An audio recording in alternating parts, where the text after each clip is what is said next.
Perintah Kaisar Naga, audiobook, novel silat, episode 723. Dev merasa seolah-olah dia telah dihantam palu raksasa. Seluruh tubuhnya hampir remuk ke tanah, rasa sakit yang menyengat menjalar di punggungnya. Tulang punggungnya sepertinya retak, organ dalamnya tersentak hebat, dan seteguk darah bercampur dengan pecahan organ dalamnya menyembur keluar, pandangannya kabur. Kau lumayan keras juga, ya?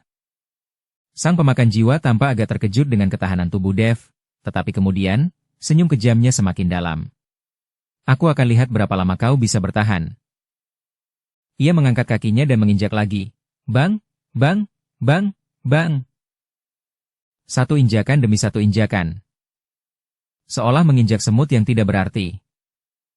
Sang pemakan jiwa tidak hanya menggunakan kekuatan kasar. Setiap injakan mengandung energi iblis jahat yang mengikis jiwa dan menghancurkan tubuh. Tubuh emas Dev yang tak bisa dihancurkan telah lama hancur, dan kekuatan abadi kekacauannya terkikis oleh rantai, menghambat alirannya. Ia hanya bisa mengandalkan tubuh fisiknya yang tangguh untuk menahan serangan. Namun, meskipun tubuhnya telah ditempa oleh api sejati kekacauan dan menjalani banyak ujian, tubuhnya mulai runtuh dengan cepat di bawah serangan brutal iblis tua yang pernah melampaui tingkat dewa abadi surgawi. Punggungnya robek dan berdarah, tulang-tulangnya mengerang di bawah tekanan yang tak tertahankan. Organ-organ dalamnya terasa seperti akan hancur, dan meridiannya dipenuhi lubang oleh energi iblis yang menyerang. Gelombang rasa sakit yang menyiksa menyerang sarafnya, dan jiwanya berada di ambang kehancuran di bawah cengkeraman roh-roh pendendam dan serangan suara-suara iblis. Penghinaan. Penghinaan yang belum pernah terjadi sebelumnya. Mata Dev merah padam, giginya hampir hancur menjadi bubuk, dan geraman seperti binatang buas keluar dari tenggorokannya. Ia dengan panik mengaktifkan teratai api kekacauan di dalam dantiannya, mencoba melepaskan ledakan kekuatan terakhir untuk melawan. Api sejati kekacauan berjuang untuk membakar tubuhnya, mencoba menghanguskan rantai dan energi iblis yang menyerang. Pedang pembunuh naga berdengung di kejauhan, tetapi ia menekannya dengan indera ilahinya, mencegahnya secara otomatis melindungi tuannya dan mengungkapkan kartu truf terakhirnya. Oh, masih berani melawan? Merasakan perjuangan tak kenal menyerah dari dalam diri Dev dan panasnya api sejati kekacauan, mata sang pemakan jiwa berkilat dengan ketidaksabaran dan kedinginan. Teguh sampai akhir. Maka aku akan membuatmu benar-benar putus asa. Ia berhenti menghentakkan kaki, malah mengulurkan tangan iblis, pusaran hitam berputar di dalamnya, memancarkan daya hisap yang mengerikan. Pusaran iblis ini secara khusus melahap esensi makhluk hidup dan asal mula jiwa mereka. Itu adalah salah satu kemampuan spiritual khas sang pemakan jiwa. Pusaran iblis itu mengarah ke mahkota Dev dan perlahan menekan ke bawah. Daya hisap yang mengerikan melonjak, dan Dev merasakan kekuatan hidupnya, kekuatan abadi kekacauan, dan bahkan kesadaran ilahinya mengalir tak terkendali menuju pusaran iblis. Seolah-olah dia sedang dikuras, dihisap hingga kering, dan akhirnya menjadi cangkang kosong. Sudah berakhir, Junior tolol, aku akan menerima kesempatanmu. Suara sang pemakan jiwa terdengar dingin dan kejam. Bayangan kematian, lebih jelas dari sebelumnya, sepenuhnya menyelimuti Dev. Kesadarannya mulai kabur, kekuatannya dengan cepat terkuras, bahkan putaran teratai api kekacauan melambat. Mungkinkah aku benar-benar akan mati di sini? Mati di tangan iblis anjing tua ini? Tidak. Tidak sudi. Sama sekali tidak sudi. Tepat ketika kesadaran Dev hampir tenggelam, dan pusaran iblis pemakan jiwa hampir menyentuh puncak kepalanya. Hentikan! Sebuah teriakan yang jelas dan megah, seperti guntur dari langit, tiba-tiba meledak di udara di atas reruntuhan berdarah ini. Secara bersamaan, aura pedang merah darah yang menyala-nyala, yang tampaknya mampu membakar langit, turun seperti meteor dari luar angkasa, membawa ketajaman yang mampu merobek segalanya dan aura kebenaran yang mampu memurnikan semua kejahatan. Dengan kecepatan luar biasa, ia turun dari langit, langsung menebas telapak tangan iblis yang ditekan oleh pemakan jiwa ke Dev. Bahkan sebelum aura pedang tiba, energi pedang yang sangat panas dan niat pedang yang agung menyebabkan energi iblis di sekitarnya bergejolak dan larut dengan hebat seolah-olah bertemu dengan musuh bebuyutannya. Ekspresi pemakan jiwa sedikit berubah, dan dia harus tiba-tiba menarik telapak tangan iblisnya, menyerang dengan pukulan balik, segel iblis pemakan jiwa yang kokoh bertemu dengan aura pedang merah darah. 2R. Aura pedang dan segel iblis bertabrakan, melepaskan raungan yang memekakan telinga, dan badai energi menyapu sekali lagi. Namun, kali ini, Aura pedang merah darah jelas lebih unggul, menghancurkan sebagian besar segel iblis pemakan jiwa, dan energi pedang yang tersisa memaksa pemakan jiwa mundur setengah langkah. Sosok yang mengenakan jubah pedang merah tua, tubuhnya menyala dengan niat pedang yang berapi-api, memegang pedang panjang kuno berwarna merah tua, mendarat dengan mantap di antara Dev dan pemakan jiwa, melindungi Dev yang terluka parah di belakangnya seperti dewa api yang turun ke bumi. Itu tidak lain adalah Master Pedang Api Surgawi, Yaserling, yang telah kembali. Dia awalnya meninggalkan surga ke-10, mengembara di kehampaan, mencari petunjuk tentang fragmen api asal kekacauan lainnya. Namun, perasaan gelisah, tarikan sebab akibat, membuatnya secara tidak sadar memfokuskan perhatiannya ke arah surga ke-10. Dia kebetulan merasakan fluktuasi pertempuran yang mengguncang bumi di markas Sekte Iblis 10.000 jiwa, dan aura Dev yang familiar namun hampir memusnahkan. Tanpa ragu, ia melesat menembus ruang dan kembali dengan kecepatan penuh. Saudara Taois Chen, bagaimana keadaanmu? Yaserling tidak menoleh, tetapi indera ilahinya menyapu Dev dengan penuh perhatian. Merasakan luka-lukanya yang mengerikan dan kondisinya yang kritis, amarahnya semakin meningkat. Melihat Yaserling muncul, Dev merasakan kelegaan yang tiba-tiba, diikuti oleh gelombang kegembiraan dan kepercayaan diri, perasaan telah lolos dari situasi yang putus asa. Dengan hadirnya Master Pedang Api Surgawi, iblis tua ini mungkin tidak akan bisa tetap sombong. Ia menarik napas, menekan rasa logam di tenggorokannya, dan mendesiskan tawa dingin ke arah sang pemakan jiwa. Meskipun suaranya lemah, namun penuh dengan ejekan dan kebencian. Iblis tua, kematianmu telah tiba. Master Pedang Api Surgawi ada di sini, mari kita lihat berapa lama kau bisa tetap sombong. Sang pemakan jiwa menenangkan diri, dua titik cahaya merahnya menyapu Yaserling dengan dingin. Merasakan aura lawannya, yang juga berada di puncak peringkat ke-9 alam dewa abadi surgawi dan memiliki niat pedang yang murni dan luas, matanya sedikit menyipit. Namun kemudian, senyum mengejek yang lebih tajam tersungging di sudut bibirnya. Hahaha. Jadi kaulah orangnya. Suara sang pemangsa jiwa dipenuhi dengan penghinaan yang tak terselubung. Apa? Bukannya menjaga alam rahasia api berkobar milikmu? Kau malah datang ke sini untuk mencampuri urusan orang lain? Kau pikir kau bisa menyelamatkan seseorang anjing goblok dari cengkeramanku? Wajah Yaserling memerah mendengar ini. Pedang panjangnya yang merah tua berdengung, dan niat pedang yang membara melesat ke langit, pemakan jiwa iblis tua. Hentikan kesombonganmu. Rekan Taois Chen memiliki sejarah denganku. Hari ini, dengan kehadiranku di sini, kau tidak akan bisa melukainya. Jika kau tahu apa yang terbaik untukmu, segera mundur, atau jangan salahkan aku jika aku kejam. Hahaha, lawak kau dik. Sang pemangsa jiwa tampaknya telah mendengar lelucon yang paling lucu. Tidak ada ampun di bawah pedang? Kau? Jika kakak tertua dan kakak keduamu datang, aku akan lebih takut. Kau? Seorang lelaki tua goblok tak berguna yang telah menjaga alam rahasia api berkobar selama ribuan tahun dan yang kultivasinya hampir tidak berkembang sedikit pun, berani melontarkan omong kosong di depanku? Energi iblisnya melonjak sekali lagi, melepaskan tekanan jiwanya yang luas dan menakutkan tanpa ragu-ragu, mengunci Yaserling. Karena kau bersikeras mencari kematian, maka hari ini, aku akan mengurusmu juga. Ini sempurna, melahap jiwa pedang dan roh apimu, yang telah kau kembangkan selama bertahun-tahun, akan sangat bermanfaat bagi pemulihanku. Dev cukup terkejut, tidak mengerti bagaimana pemangsa jiwa ini mengetahui latar belakang Yaserling, bahkan mengetahui bahwa Raja Bintang Roh Api dan Raja Iblis Api berkobar adalah sesama murid. Sepertinya pemangsa jiwa ini tahu banyak hal. Tepat ketika kedua pihak berada di ambang pertempuran, wus, wus. Dua fluktuasi spasial yang sangat berbeda, keduanya mengandung keagungan tertinggi dan sajak Taois yang luas, bergemuruh hampir bersamaan dari arah yang berbeda di atas medan perang. Segera setelah itu, dua sosok, satu di sebelah kiri dan satu di sebelah kanan, tampak muncul langsung dari kedalaman kehampaan, turun ke tempat ini. Sosok di sebelah kiri mengenakan jubah megah yang tampak ditenun dari magma merah gelap yang mengalir dan api iblis hitam. Wajahnya tampan namun menyeramkan, dengan tanda iblis api yang menyala di antara alisnya. Mata merahnya tampak mengandung kekuatan buas dan tak terkendali yang mampu membakar langit.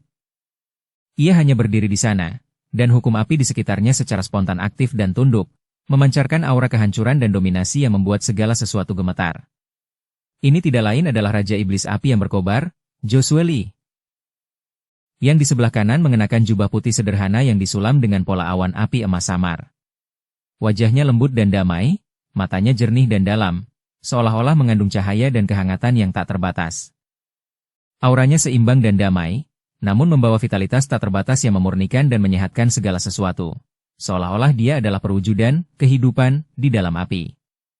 Ini tidak lain adalah Raja Bintang Roh Api, Lothario Huo. Kedua Raja Api ini, yang terkenal di seluruh alam semesta, benar-benar muncul secara bersamaan, dan tepat di reruntuhan sekte iblis terpencil ini. Setelah melihat mereka, ekspresi Yaserling langsung menjadi sangat kompleks, campuran antara kejutan, kekaguman, dan ketegangan yang hampir tak terlihat. Dia segera menyarungkan pedangnya dan dengan hormat membungkuk kepada mereka. Yaserling memberi salam kepada kakak pertama dan kakak kedua. Raja Iblis Api berkobar, Josueli, hanya melirik Yaserling dengan acuh tak acuh, tatapannya seolah-olah melihat orang asing yang tidak penting. Suaranya dingin dan berwibawa. Adik junior, ini bukan urusanmu. Mundur. Kata-kata sederhana itu mengandung nada perintah yang tak perlu dipertanyakan. Tubuh Yaserling sedikit kaku. Ia membuka mulutnya, seolah ingin mengatakan sesuatu, tetapi di bawah tatapan Josueli yang acuh tak acuh namun menekan, ia akhirnya menghela napas tak berdaya. Ia diam-diam mundur beberapa langkah, tidak lagi menghalangi jalan Dev, tetapi juga tidak sepenuhnya pergi. Raja Bintang Roh Api Lothario mengangguk sedikit kepada Yaserling sebagai salam, lalu tatapannya tertuju pada Dev, yang terluka parah dan terikat oleh rantai pemakan jiwa. Terutama ketika ia merasakan aura samar namun sangat murni dari benih api kekacauan di dalam Dev, sedikit kejutan terlintas di matanya yang lembut. Hati Raja Pemakan Jiwa itu tenggelam saat melihat kedua orang ini tiba-tiba datang. Akhirnya, tatapan Raja Iblis Api berkobar, Josueli, beralih dari Yaserling ke Dev. Saat indera ilahinya menyapu tubuh Dev, matanya yang acuh tak acuh tiba-tiba menajam seperti pisau, dan amarah serta niat membunuh yang mengerikan meletus. Hah, benih api kekacauan?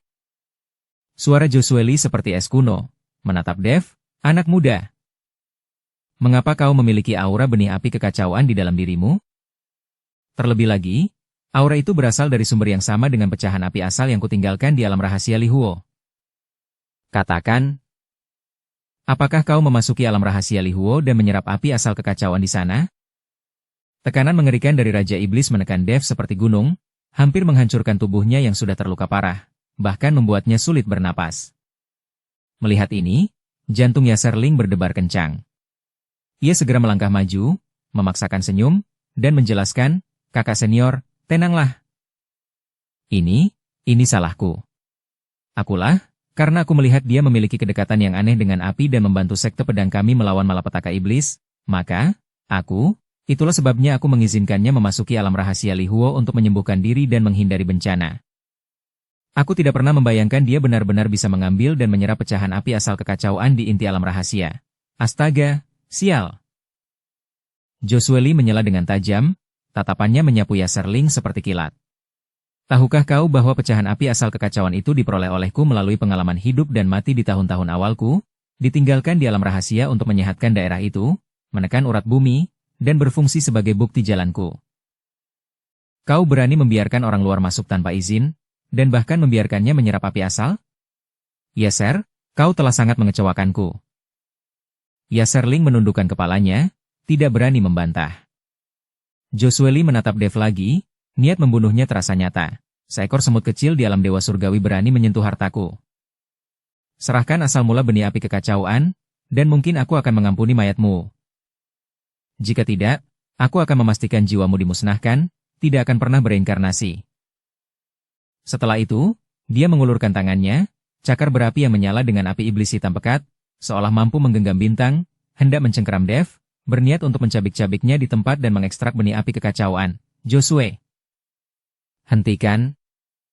Tepat saat itu, Raja Bintang Roh Api, Lothario Huo, yang selama ini diam, tiba-tiba berbicara. Dia melangkah maju, menghalangi antara Josueli dan Dev, nyala api putih lembut muncul di sekelilingnya. Kontras tajam dengan api iblis hitam pekat Josueli, namun sama luas dan tak terbatasnya. Meskipun anak ini menyerap pecahan api asal, kemampuannya untuk menyalakan dan memurnikan benih api kekacauan juga merupakan keberuntungan. Api asal kekacauan pada dasarnya tidak memiliki pemilik. Api itu diperoleh oleh mereka yang memiliki takdir yang tepat. Karena kau meninggalkannya di alam rahasia tanpa menetapkan batasan apapun pada pewarisannya, kau secara diam-diam telah menyetujui kesempatan ini. Merebutnya secara paksa bukanlah cara kita. Suara Lothario Huo itu tenang, namun mengandung kebenaran yang tak terbantahkan. Josueli mengerutkan kening, sedikit ketidaksabaran dan kemarahan terpancar di mata merahnya. Lothario, kau melawanku lagi? Anak ini menyerap pecahan api asalku, sudah seharusnya aku merebut kembali apa yang menjadi milikku. Hehehe, apa maksudmu merebutnya kembali? Tanya Lothario Huo tersenyum. Minggir dari jalanku segera, atau jangan salahkan aku jika aku mengabaikan hubungan kekerabatan kita, kata Josueli dengan keras. Apa? Hubungan kekerabatan? Bintang roh api itu menggelengkan kepalanya perlahan. Secercah kekecewaan terpancar di matanya. Josueli, kau hanya peduli pada jalan iblismu, cara-caramu yang otoriter mendominasi. Pernahkah kau benar-benar peduli pada ikatan sesama murid? Mengenai ikatan kekerabatan, anak itu memiliki benih api kekacauan, mungkin ditakdirkan untuk jalan api kekacauan yang dicari guru.